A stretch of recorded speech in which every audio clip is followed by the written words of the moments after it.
this sometimes. Oh. How you know Shitty? Me? What? I used to work with Shitty Pete, trucking. No, 5 years back.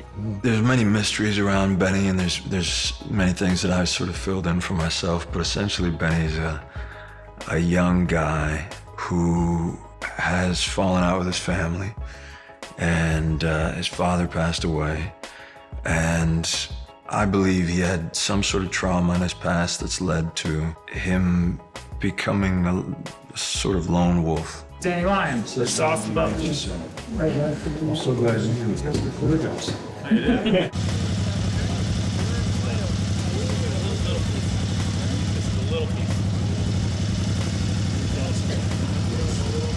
There was just something very kind of confident and unaware about the way she was always poised in images, which I loved, you know. There was no kind of self-awareness and almost kind of masculine, but then still very feminine in that her hair's done and her nails, like in she always had a red nail, and in a few of the images she was kind of checking them, and so there was kind of those beats that felt very clear and important. You know, except for meeting him, 2 months before I went to the picnic, and I have my tool.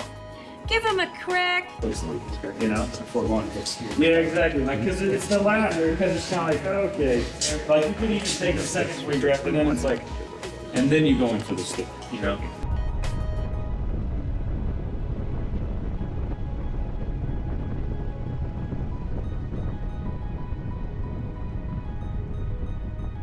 The photos are their own thing.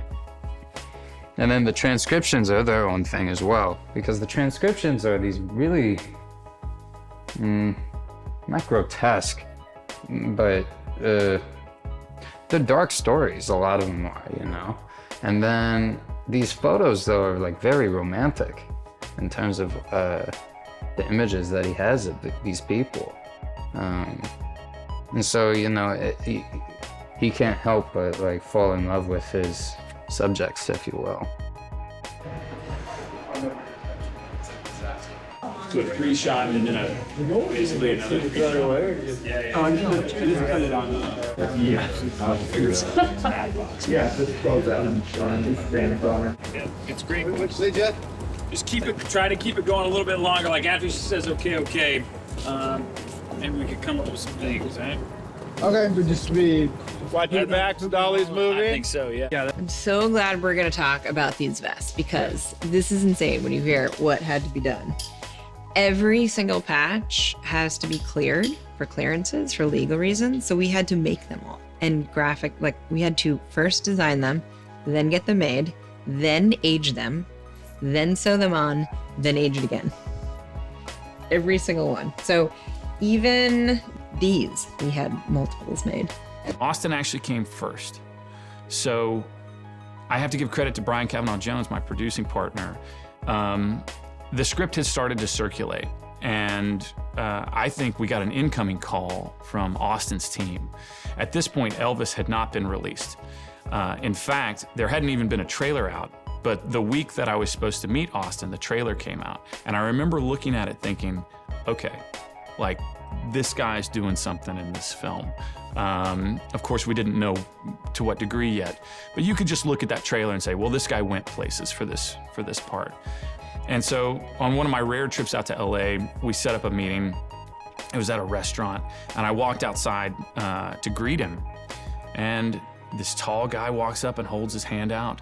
And I just immediately was struck by the fact that this is one of the most beautiful human beings I'd ever seen. He's got this deep voice. He's very polite. He's very sweet. He's very humble. And he was very flattering. He gave me a lot of compliments. All of these are in the plus column. And I just sat there kind of, you know, visiting with him. And it was undeniable that this was a movie star. That's good. Pretty good. Working, and then Cockroach joins in, and they all kind of turn around. Sorry. There. Come across. Right. So these guys are going to lead, and they're going to come in this direction. So that's nut. And there it goes. Here goes transmission. All right, coming your way, Liam. So What you guys calling yourselves? Rogues. Gary Rogues. How many guys you got? Yeah, Springfield is 66. So Jeff and I had talked about this a lot. We have to be very careful with the motorcycles to see certain parts of them. There's a few motorcycles that actually have a few things that might overlap into later years. So the motorcycles that we have here, we're very careful not to have anything that was, any parts that we can see that are from the 70s.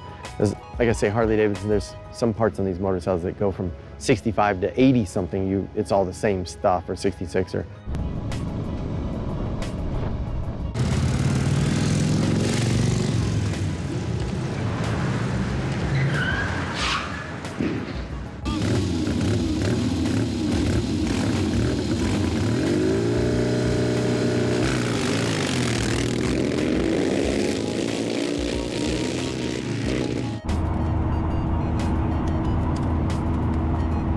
For me, a lot of that is,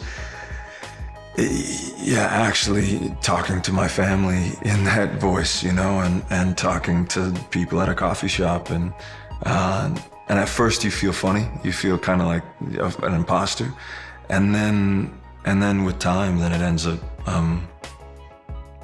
just feeling like this is how I talk. And then you're not having to translate it. And then that's one less thing you have to think about when you're on set, because everything on set is like trying to distract you. There's a camera there, there's people there, there's people talking. You got to remember where the lighting is and where your mark is and everything. So as much as you can stack the deck, I find, to not have to think about things and just be able to be alive, that's the goal. What do I need to think for?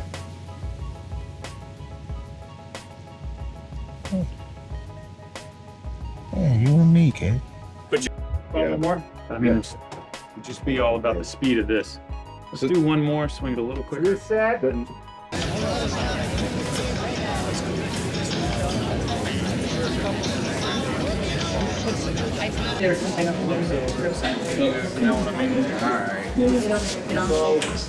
extra car that can go to the intersection on action. So that like the intersection is live. And then I remember my first day.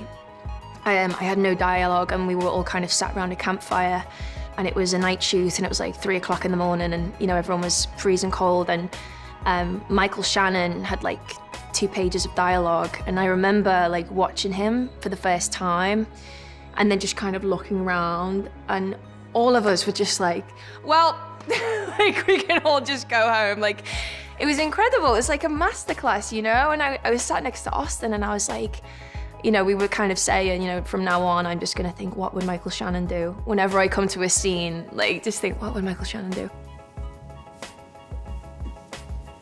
You rode out all the way out here like that?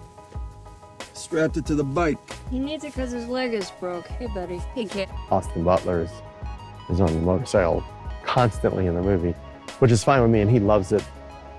In fact, I had found a motorcycle I was gonna buy recently, and on one of our trips to some barbecue place with everybody that we weren't supposed to be on, Austin and I started talking, and my buddy Oliver was here visiting, and he was heading over to a swap meet over in North Carolina, and I made a deal with the guy to bring that bike, and I went and took some money out of my bank account, paid for that bike so Austin could have, and Austin's like, I want it, and so I pretty much bought a bike for Austin. I'm not sure he wanted it.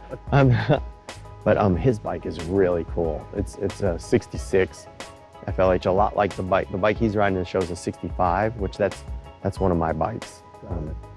Jeff, the director, and we spent a lot of time deciding who was riding what bike, and so Austin's bike is a 65 Panhead.